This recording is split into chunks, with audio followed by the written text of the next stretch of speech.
juízo sobre 666. Na revista de Estudos Eclesiásticos de Bogotá, Colômbia, o famoso escritor R.P. José J. Ortega Torres, da Congregação Salesiana, publicou sobre esta obra um juízo que consideramos de muito interesse dar a conhecer. A coincidência com o que publicou outro literário colombiano, Dom Nicolás Bayona Posada, professor de Histórias de Literatura da Pontifícia Universidade Javeriana, na Revista Javeriana, Bogotá, dos Padres Jesuítas, juízo que se encerra com estas palavras: há nela episódios que jamais se podem esquecer, descrições que são páginas de antologia, diálogos que seguimos sem respirar, até pinturas de aparelhos e costumes futuros que talvez não tardem a converter-se em realidade. Toda uma grande novela, certamente destinada a um êxito sem precedente. Até aqui a revista Javeriana. Leiamos agora o Padre Ortega Torres, da Revista de Estados Eclesiásticos, Bogotá, número 107 de setembro de 1942. O sexto selo é 666, duas obras de Hugo Vast. Acabo de ler o último livro de Hugo Vast, intitulado 666, impresso em maio deste ano, e que acabo de chegar às nossas livrarias e não pude deixar de consignar por escrito algumas das impressões que essa leitura me produziu. Não é preciso falar aqui do autor tão popular e apreciado na Colômbia, menos conhecido no mundo das letras pelo seu próprio nome, Gustavo Martínez Uvirias, do que pelo seu pseudônimo Hugo Vast, que não é senão um engenhoso anágrama de aparência inglesa da sua prodigiosa fecundidade. Dão-nos a fé as 28 obras publicadas desde 1905 até hoje. Foram muitos discursos e estudos não colegidos em volumes. Os seus livros editam-se aos milhares, reimprimem-se de contínuo e então traduzidos em todos os idiomas. Talvez nenhum autor americano seja tão conhecido no mundo.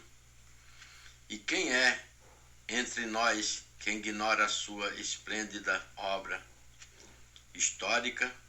Dom Bosco, em seu tempo, 8 vezes editado desde 1931, em número de 34.000 exemplares. Nestes 2 anos publicou ele 2 livros, o Sexto Selo e o já mencionado, os quais se afastam da sua maneira habitual, se bem que o último tenha antecedentes nessa prodigiosa obra contra os judeus, que se chama El Caal e Ouro. Nele ele já não se mostra como o idílico narrador dos costumes do seu povo, como o silencioso evocador dos dias de rosas, como o contista fresco e sádio que sabe ser realista deveras, sem chegar ao naturalismo, e nisto reside o seu maior encanto, malgrado esta obra, esta observação de Roberto Juste, no deficientíssimo tomo dedicado por Pampolini às literaturas da América Latina. O novelista católico observante e rigoroso, escrúpulos religiosos e morais que às vezes o têm impedido de dar desfecho à ação das suas novelas, com a naturalidade com que a vida corre. Mas o crítico não deixou de ver que se as obras do argentino agradam tanto, é justamente por poderem pôr-se em todas as mãos, é por saberem depurar as escórias humanas e por nos darem uma tradução digna e dignificante da vida diária. E conserve-lhe Deus este escrúpulo que tanto bem tem feito. Dedicou-se agora o novelista à literatura atenta e refletida da Bíblia e transladada ao papel. O fruto colhido, ouçamos o que ele nos diz no começo do 6º selo. Agora que parece a ponto de romper-se o 6º selo do Apocalipse, onde se contém o futuro da humanidade, quando próprio e alheios cuidados nos assaltam de dentro e de fora, sentimos um desejo veemente de achar um refúgio, de escutar no meio das vozes passageiras uma voz que não passe, de fugir do movediço arraial das coisas presentes e firmamo-nos na rocha eterna. Viadante que somos no entardecer do mundo, quando já não há luz nem sequer nos gumes, a noite cerra-se diante dos nossos passos e instintivamente volvemos os olhos para espiar a alvorada que se anuncia. No bordo nacarrado das primeiras nuvens ou no pálido sono das últimas estrelas. Desencantados do presente, refugiamos-nos na história que é o passado ou na profecia que são o futuro.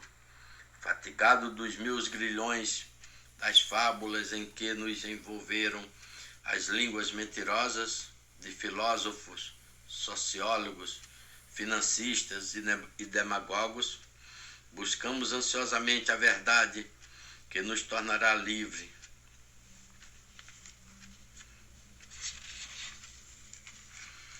Porém, a verdade é a eternidade. Só estão na palavra de Deus e esta somente nos livros santos.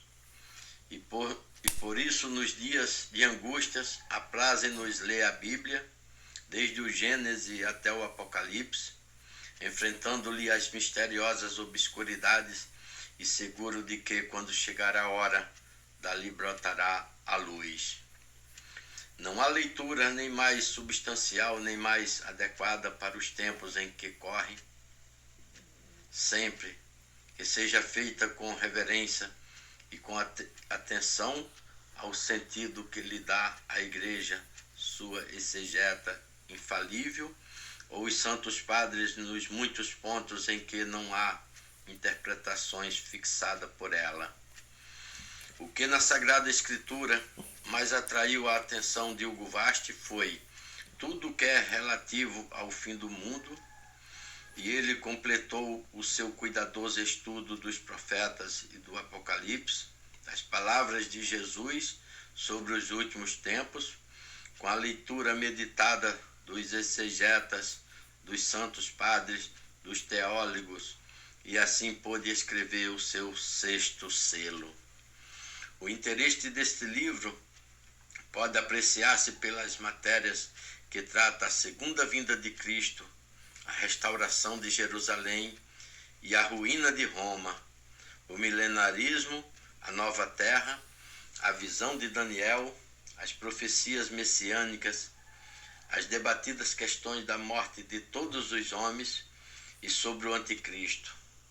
as diversas profecias escriturais e privadas acerca do fim dos tempos, e o estudo da mais famosa desta, a dos últimos papas, atribuído ao bispo islandês São Malaquias.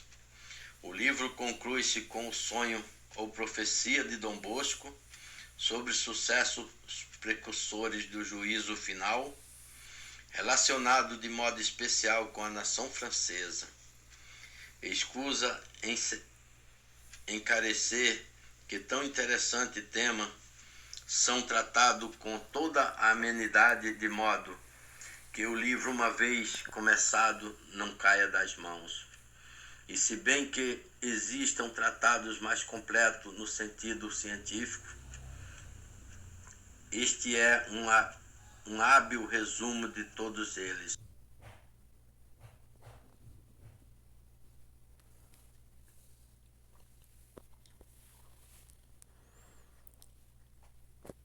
Então, meus amigos, isso aqui é uma explicação de toda a história do livro de Hugo Vast. E nós que estamos num tempo bem perigosos, que nós podemos estar nos preparando para a consumação da história. E eu não poderia deixar de fazer uma explicação como esta, e eu desejo que vocês assistam, prestem atenção e façam a sua reflexão sobre este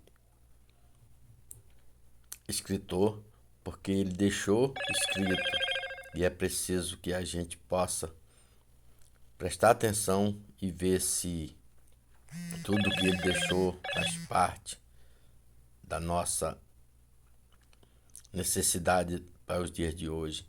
Então, meus amigos, vamos nos unir para tornar este escritor bem conhecido a todas as pessoas, que com certeza ele traz muita experiência e muita orientação para nós seguirmos no caminho da salvação.